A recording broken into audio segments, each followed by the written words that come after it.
This video is brought to you by Distant Shores Yachting. Has it been your dream to cruise the tropics in a boat like this? Stay tuned after the video for more details.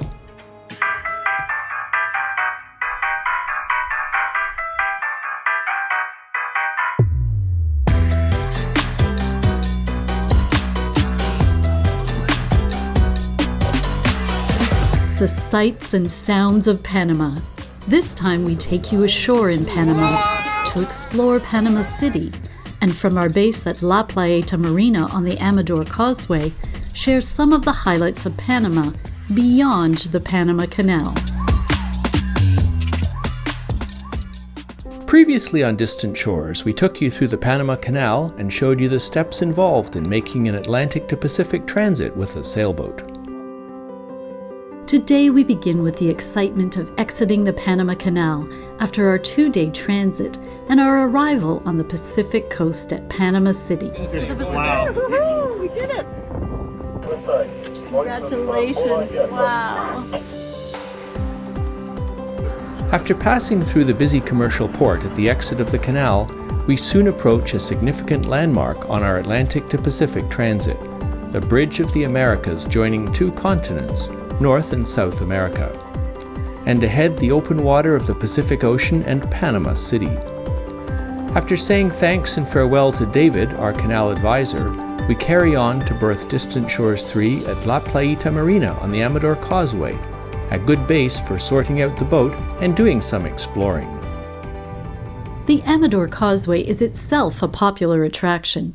Close to the city, it stretches nearly 3 kilometers out into the Pacific Ocean and features family activities and entertainment, restaurants, hotels, jogging and bike trails. Here we are in Panama City. We're at the marina at La Playita. One of the big things about the Pacific, the tides are freaking enormous over here compared to the tides in the Caribbean side. You can see these are the pilings that the marina floats up and down on. Look how tall that is. Oh my goodness. It's really hard to grasp the scale of that, and you got to work it out for sure. When we came into the slip here, they said how much do we draw, and you have to be able to make sure that you do know that you got enough water to float when you come into the dock. You have to plan it pretty carefully. You can sort of see what happens over here, and also this is pretty cool. Here's the ramp. Low tide today is 0.9 meters below chart datum. The high is 5.2. That means over 6 meters or 20-foot rise in the tide today. Navionics boating app allows me to drag my finger across the tide line showing the height, and at the same time displays the water depths with the tides taken into account. At high tide, La Playita Marina sits in the corner of the bay, but 6 hours later at low tide you see why the marina is over there. Panama City is a delightful mix of old tradition and ultra-modern urban. It is the commercial and financial center of Panama. In contrast, the Old Quarter, or Casco Viejo, shows the city's long cultural history. It was built and settled in 1671 after the destruction of the original city by the privateer Henry Morgan, and was conceived as a walled city to protect its settlers against future pirate attacks. Casco Viejo is one of the country's main tourist attractions, second only to the Panama Canal. Throughout Panama, a major attraction for us is the amazing wildlife. Even right in the marina, we see a 2-toed sloth in the trees by the docks.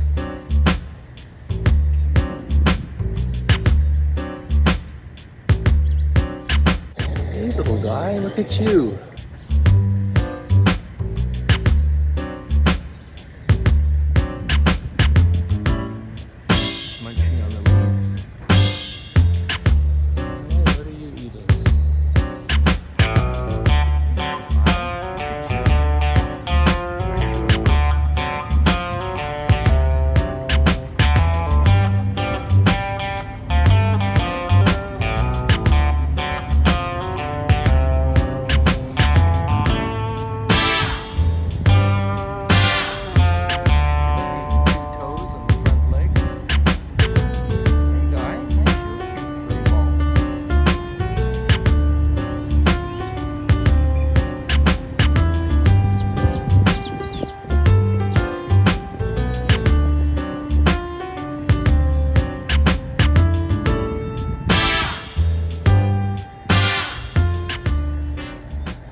And observing monkeys in the Metropolitan National Park in Panama City, as well as wild in the jungle surrounding Shelter Bay Marina on the Caribbean coast of Panama, is quite a thrill for us. Oh, that's so cool. These little guys are they're eating something out of that tree. Oh, they're walking around. There's like probably a dozen in that one tree and another few little ones in the next tree. I was very excited about the opportunity to explore the jungle in Panama when we were at Shelter Bay Marina on the Caribbean side. It's located in the former U.S. Army base called Fort Sherman. Half of Fort Sherman's 23,000-acre area was covered with jungle, and after the artillery function and batteries were decommissioned, the U.S. Army used this to train forces in jungle warfare. Now the area is even more overgrown than ever, and the canopy of trees overhead is home to various species of monkeys, including these Capuchin monkeys, so called for their resemblance to the order of Franciscan monks. We get up close to a group as they come right overhead. Perhaps we get a bit too close and underneath these monkeys. There he's right up there, right up top. Oh, he's taking a whiz. That's not very polite. I have a feeling that's planned. Big jump.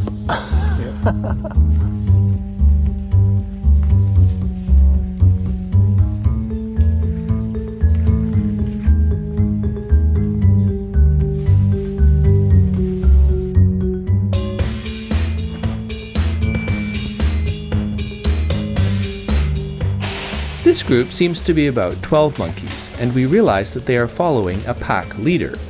So when the leader decides to cross a gap in the trees with a big jump, the others will all have to follow, and I wonder if the little guys will be able to make it.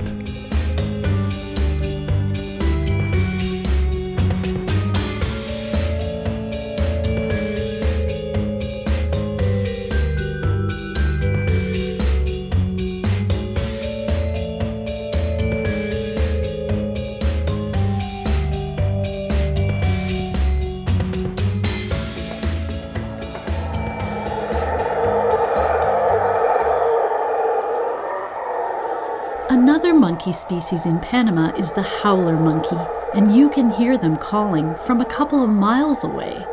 Our most magical encounter is in the jungle, where it has overgrown the mower battery right close to the marina.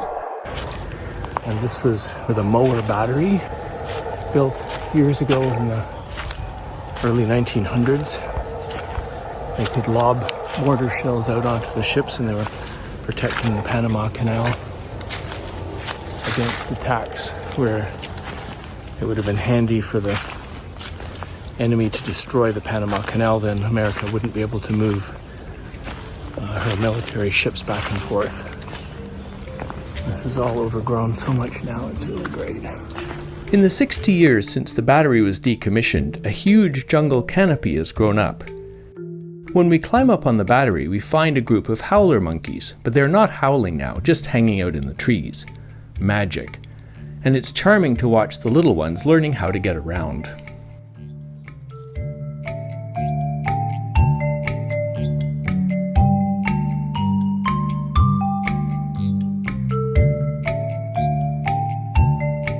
The howler's tail is much longer than their body and is prehensile, so they can use it to hang on to things for security and balance, or to scratch that hard-to-reach spot.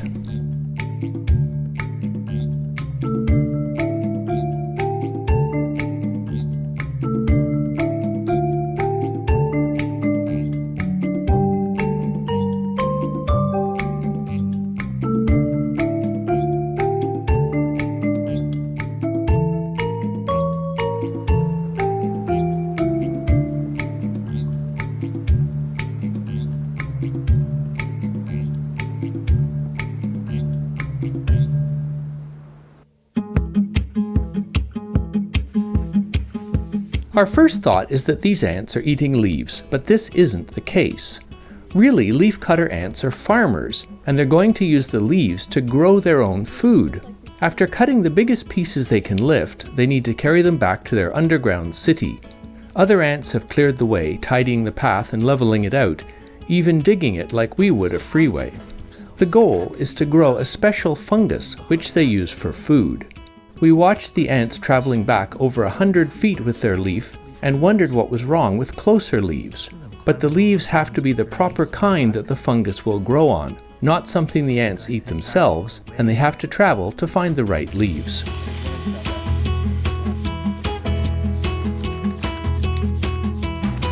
Wow, that literally looks like a freeway entrance where they're going into a turnpike. Their huge underground nest might be many meters across and contain millions of ants.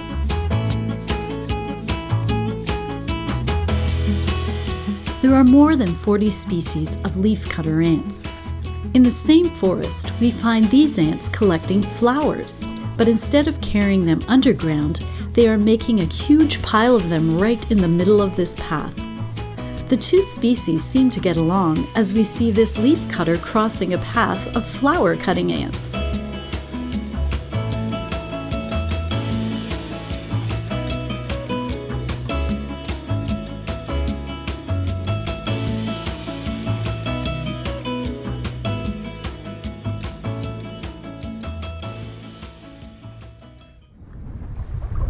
A nice side trip we'd recommend that you can do by boat from Shelter Bay Marina when you're on the Caribbean side is to Fort San Lorenzo, where you can anchor and explore the Chagres River. Today we're doing a test sail. We're going to take the boat out and try to explore the river nearby called the Chagres, which is what was originally dammed up when they made the canal that formed Lake Gatun when they dammed the Chagres River. So we're going to see if we can go into the entrance and see what that looks like. The entrance to the Panama Canal is protected by 4 miles of breakwalls across the head of the bay, so you have to exit this breakwall before heading 7 miles down the coast to the Chagres River entrance.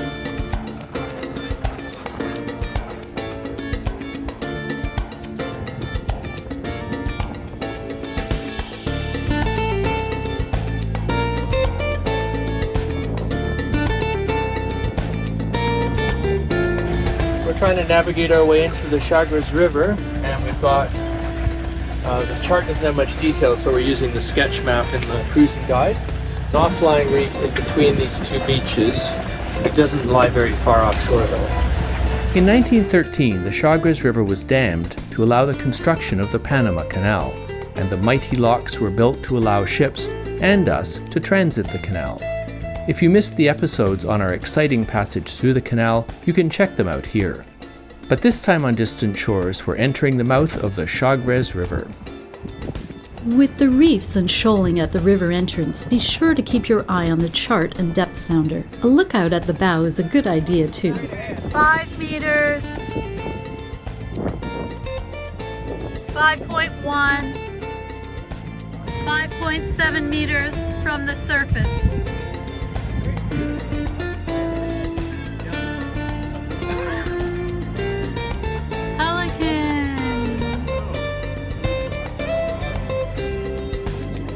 Yeah, Fort San Lorenzo. Columbus discovered the Chagres in 1502, and the Spanish built a fort here in 1598 to defend the river entrance.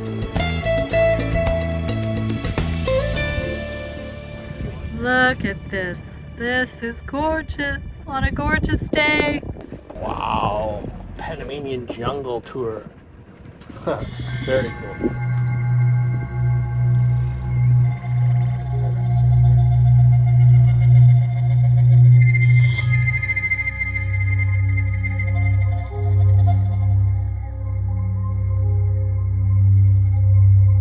There is no big ship traffic here since we're just downriver from the Chagres Dam.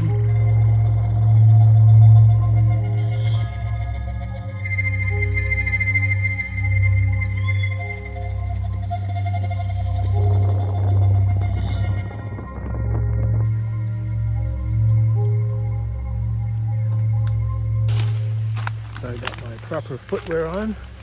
I'm wearing Crocs because there are supposed to be crocodiles around here. So. Actually, it would have been better to wear wading boots, as I soon discover there are bitey insects here. Doesn't take very long to get away from the river, and you're in some pretty dense jungle.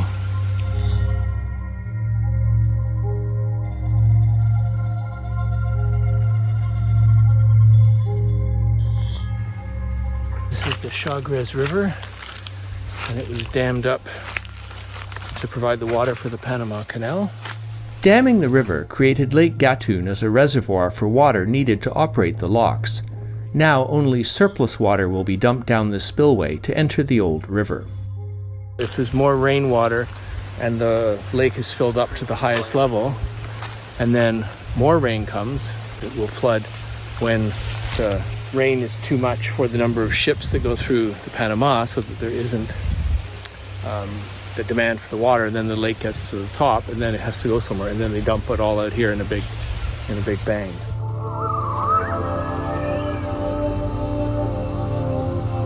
Okay, I was getting munched by little tiny ant things. I suppose that shouldn't be surprising down here in the jungle.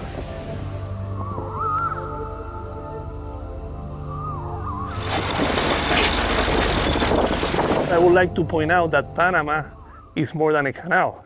So coming to Panama just to cross, you're missing about a lot of stuff. You're missing San Blas, you're missing Bocas, a lot of culture in the city. It's a rich country with a lot of nice people.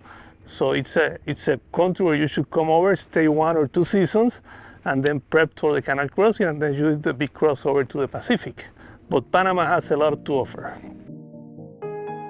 Well, we can hardly wait to explore more of Panama. Please subscribe for more adventures and to keep up to date on our plans for the new boat, Distant Shores 4.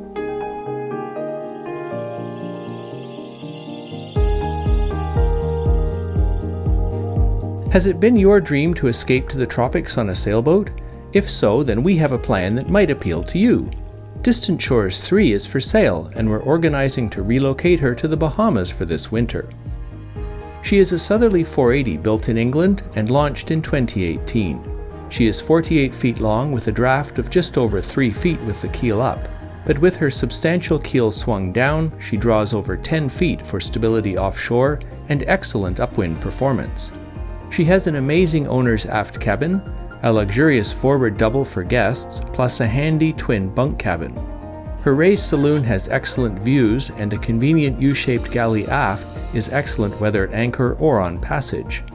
Check this video on our passage to Panama to see one of our roughest voyages to date, or this one featuring a great downwind run on our transatlantic passage in 2018. A new version of this boat has a base price of £825,000, and a comparable 2019 model is listed for $895,000 in as-new condition. However, this is the only Southerly 480 available that comes with an extended handover cruise with highly experienced Southerly owners to help you and your mate learn to handle this exceptional boat and get you started in a beautiful tropical location. This has got to be the best of Bahamas cruising. We got a nice breeze of 10 to 13 knots today. Coming out of the east, that means going up and down the back of the Exuma Islands. You're protected by the islands, and you got this incredible swimming pool. It would be our pleasure to help you get familiar with all the boat's systems and our favorite secret southerly locations in the amazing islands of the Bahamas, or Caribbean, or even the South Pacific if you like. Is it time to embark on your cruising adventure? We can help make it happen.